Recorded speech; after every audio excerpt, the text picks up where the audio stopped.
This video is brought to you by Squarespace. If you need a website or domain, go to squarespace.com. Hey everyone, and welcome to a new video. This one's going to be a bit different. I'm going to go over my YouTube journey to 440,000 subscribers in less than 2 years and show you what I did, what rules I broke, and show you how you can do it too. If you stay till my bonus tip, I'll show you what I did that everyone, I mean everyone, told me never to do. My name is Simon D'Entremont. I'm a professional nature and wildlife photographer living in Eastern Canada. I make weekly videos giving you photo tips or taking you behind the scenes for nature photography. Subscribe if you want to see more.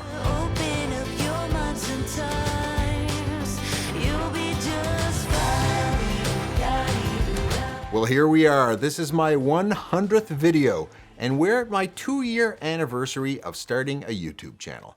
It's been an amazing journey, and I absolutely have you to thank for it. It's viewers that make this happen. So this will be in a truth or false format of the advice or rules of the pros, because I looked at the advice that others were giving and took some of it, but not others. The quick version of my channel growth is that I started in the spring of 2022. I'd recently retired from a desk job career and doing more professional photography work, mostly for fun, and started exploring video. I didn't want to just lay around in retirement and take it easy, so I started posting to YouTube with a modest goal of 36,500 subscribers in year 1, 100 per day, by making a video a week. My first video was on how to photograph a bird's breath. I got 10,000 views in the first week and was relatively happy. About 7 or 8 months in of posting weekly videos is when it really started to heat up, and concurrently I launched a video that really took off. Financially, I was making at that point easily enough for someone to live off of at around 100,000 subscribers. But everyone will be different depending on the countries, ages, and demographics of their viewers. The better off financially your viewers are, the better off your ad revenue is, as YouTube can charge more for ads on your channel. I hit 140,000 subscribers in year 1, and since then been getting a steady 25,000 subscribers monthly. So I'll hit 450,000 by my 2-year anniversary in a couple of weeks. So let's get into the advice I was given, see if it was accurate, and what I think you should do. Tip number 1, your first videos will suck and no one will ever see them.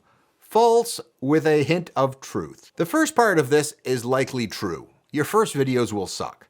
Not in your own mind the day you made them, but when you've made 100 videos and look back, they will indeed be riddled with amateur mistakes and errors. But that really doesn't matter. No one will ever judge you for your most amateurish looking video. This means you need to start making videos now and get that sucking part in your past. You just need to get through it. Now, the part around no one will ever see them is possible, but false. The average view count on my first 10 videos is 200,000 views.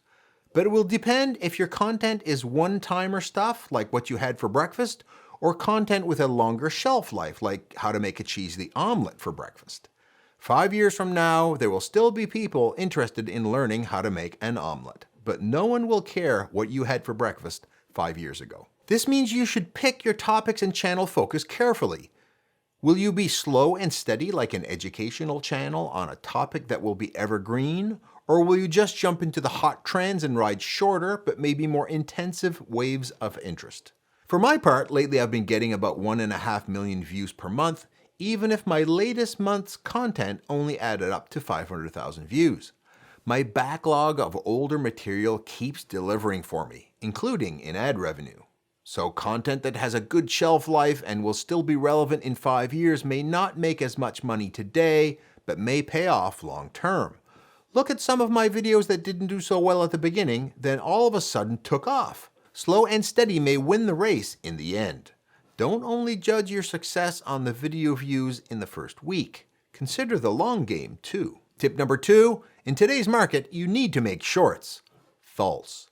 I decided early on that I enjoyed making long-form video content because it was a good medium to teach people well and teach them something worth learning, and that's what I enjoyed doing. I wanted some level of satisfaction that I would be improving people's photography. So I've not gotten into shorts until last month when I made a couple for fun. I'm just not sure where they fit into my teaching style. Can I use shorts to direct people to my long-form content? Can I attract Shorts watchers to my channel to learn in deeper dive long-form videos? Also, I guess I just don't enjoy making shorts that have a way of coming across as gimmicky. I'll keep playing around with it maybe, but I suggest make the type of content you enjoy making. Now, are shorts a pathway to faster subscriber growth? Yes, as YouTube is indeed pushing them hard. But needed? No. My growth was all in long-form content. The trick with short subscribers, they're not the same as long-form subscribers. The level of engagement isn't the same. And financially for the creator, they're not even close. I recently saw someone say they got $300 for 10 million shorts views on a video. That's 3 cents per 1,000 views. Many long-form content creators get $5, $10, or $15 per 1,000 views. So before heading into shorts, consider why you're doing it. If you're not leveraging that into leads for something that pays, like product sales, long-form content, educational products, or selling a service, you're probably giving YouTube cheap content to compete with TikTok, and they don't need to pay you. The exception is if you can drive mega numbers, I mean super huge. I'll mention an example in concert with the next tip. Tip number 3, gear doesn't matter. True. Now, while in some genres, like if you have a channel on shooting video, your own channel content is your proof of expertise and your video product needs to look good. But in many cases, starting with a phone can work. In fact, it can work so well that I recently met another creator at a YouTube creator event who is making 5 to 10 second short content on his phone only and killing it. I mean killing it. Billions, that's right, billions of views monthly. So even if you only get fractions of a cent per view, those types of numbers add up. The standard advice in this area is the following, and it's accurate. People will put up with crappy video with good audio longer than crappy audio with good video. So get an external microphone for your camera, don't worry about 4K recording in the beginning, and just shoot and keep people interested. Some lighting for indoors is a great idea too, and will make your video look much better. And maybe use a teleprompter so you don't ramble if your content is speaking to the camera. Tip number 4, don't wait. Just make videos. You need to learn what will work by doing. Just go. This is true. While many businesses need market research to figure out what is likely to work in a certain marketplace, YouTube is really a learning environment at its best. You have direct access to lots of customers and amazing analytics that will instantly tell you what is working and what is not. There are only 3 things that really matter in the end about YouTube success, and it's not figuring out the algorithm. YouTube pulls content for its viewers, not pushes for creators. It says, I think this viewer might like this, and shows them stuff. Then, what they like, they show them more of. Period. The 3 things that matter are: 1. Did the viewer click on your video and start watching it? 2. Did they watch it a long time, which means they liked it and stayed on the platform longer? And 3. Will they watch more of your content if presented to them at the end, i.e. binge watch your channel after having discovered you, or at least keep watching YouTube content and staying on the platform longer? And really, the first 2 are the most important: clicking on the video and watching it for a long time. All the other metrics are noise. Make videos people like and give them a reason to click on it in the first place, and everything will fall into place if they're good. I'd like to thank the sponsor of this video, Squarespace. If you're going to have a YouTube channel, you probably have an expertise or product or service you're talking about. Or you may want a place to show off merchandise or monetize your YouTube presence. A website is just a great way to have a professional place online where you can show off your work, your service, or your personal brand. Social media are often showing you or your work in short clips or photos and small thumbnails, and sometimes make it difficult to monetize as they may not want links to external sites. A website is your permanent home for you and your work and brand, presented in galleries or on pages designed by you that show them off at their best. I built my own website using Squarespace, and it was easy. And getting smarter now with a new guided design feature called Squarespace Blueprint. Choose a professionally curated layout that's built for you from the ground up. It's also a great way to monetize your work by setting up an online store so you can take payments by credit card or even PayPal and Apple Pay from all over the world. And with a new feature, buy now and pay later with Afterpay and ClearPay. So go to squarespace.com to sign up for a free trial, and when you're ready to launch, go to squarespace.com/Simon for 10% off your first purchase of a website or domain. Advice number 5, YouTube favors the already famous so they can convert their Facebook and Instagram success to YouTube. There's no way to start from scratch. Mostly false. The reason this is false is that social media channels won't let you convert your following to YouTube. Why? Consider that Facebook and Instagram are competitors to YouTube. Any post on those platforms that say, hey, check me out on YouTube and here's a link, is a post that to those platforms is the worst button ever. It says, hey, if people click on that link, they will leave my platform and go over to a competitor. So what do those platforms do with your post? Show it to nobody. So I wasn't able to get much growth from my other platforms. One benefit that existing creators do get is that once in a while people would bump into their YouTube channel and say, hey, I know that guy or gal from Instagram. But the creator didn't send them there. They most likely found them independently. So for most people, YouTube growth needs to be organic within the YouTube platform. People who are successful on 3 different social media platforms probably haven't leveraged much one platform for success to another, but rather have an offering that is ubiquitously successful because it's that good. Another thing you hear is that YouTube discriminates against smaller, newer channels. No. You do need to earn your credibility with YouTube, but if someone like Mr. Beast with a few 100 million subscribers were to start a new channel anonymously, he would find success because his product is that good and the reaction of viewers, even on a small scale, would be so positive that it wouldn't take YouTube long to say, this guy makes killer content. Let's recommend this to new viewers. Tip number 6, come up with a plan, and if at first you don't succeed, keep trying. False. I started my channel with what I thought was a solid vision, and I was wrong. People on Facebook and Instagram would always say to my photos, I wish I could follow you around for a day. So I thought that I would make videos taking people behind the scenes of my photo adventures. And that's what my first video was. I showed people how I got this footage and photos of a bird singing and showing off its breath, and how to get their own shot.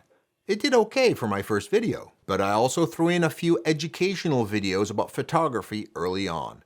How to take sharp bird photos or shoot the Milky Way. Over a few months, I was seeing a clear trend. My educational videos were doing much better than behind the scenes.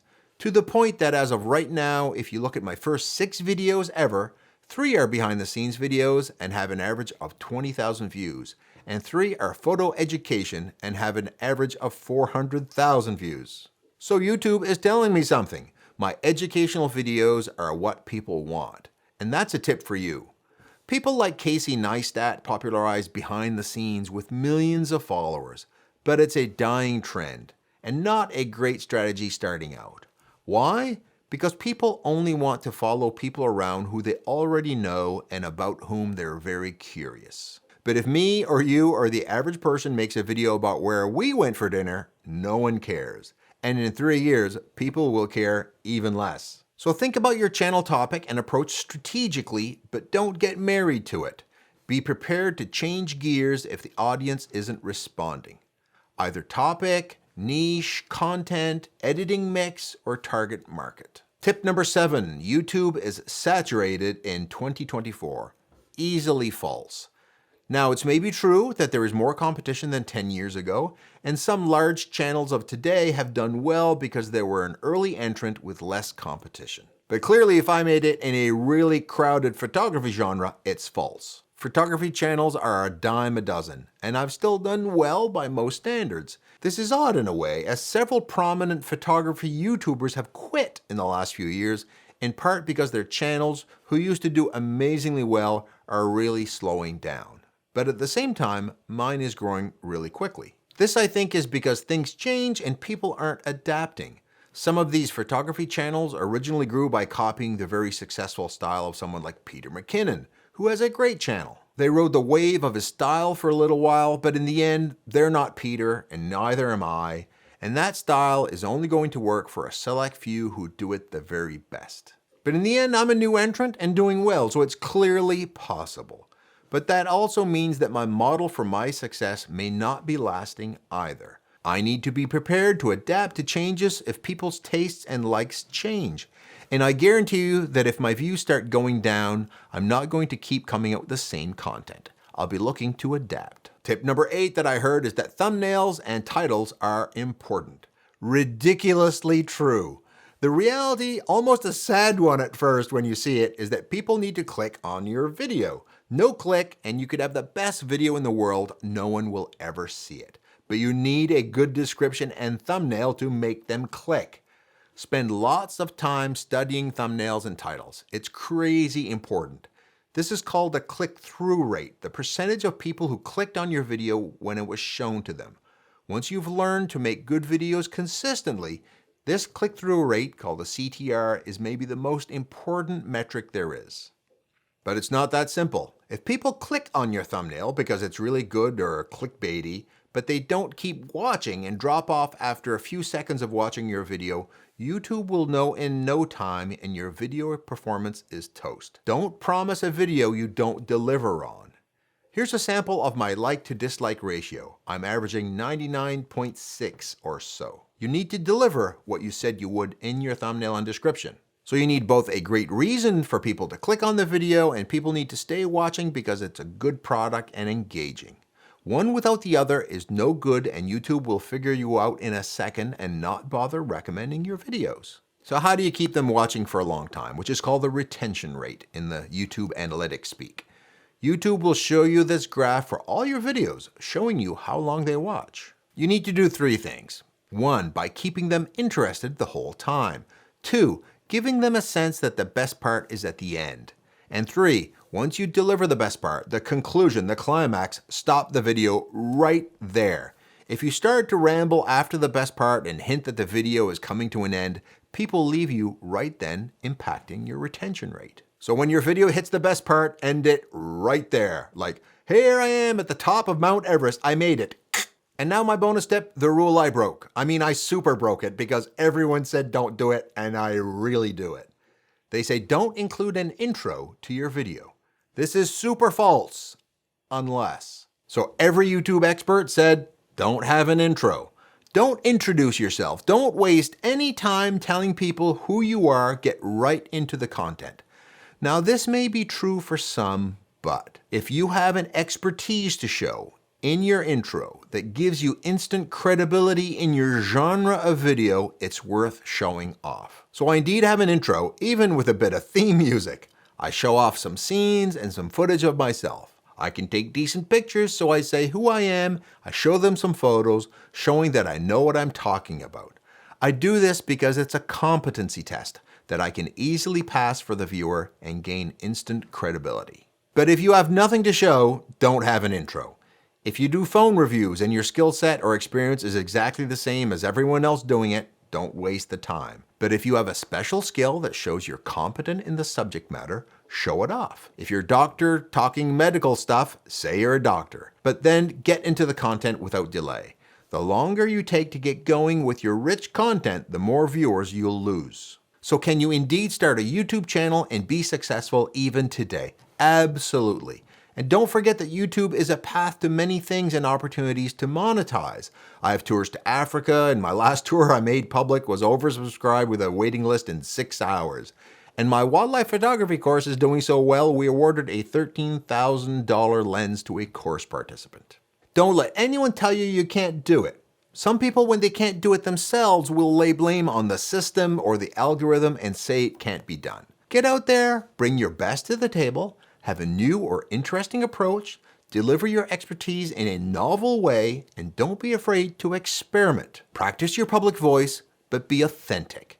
Perfection is the enemy of good enough, so don't wait to get it perfect. Start without delay to begin honing your skills, but be open to perfecting your delivery and subject matter over time. Remember, when you succeed, it's not luck, it's laboring under correct knowledge. I know you can do it.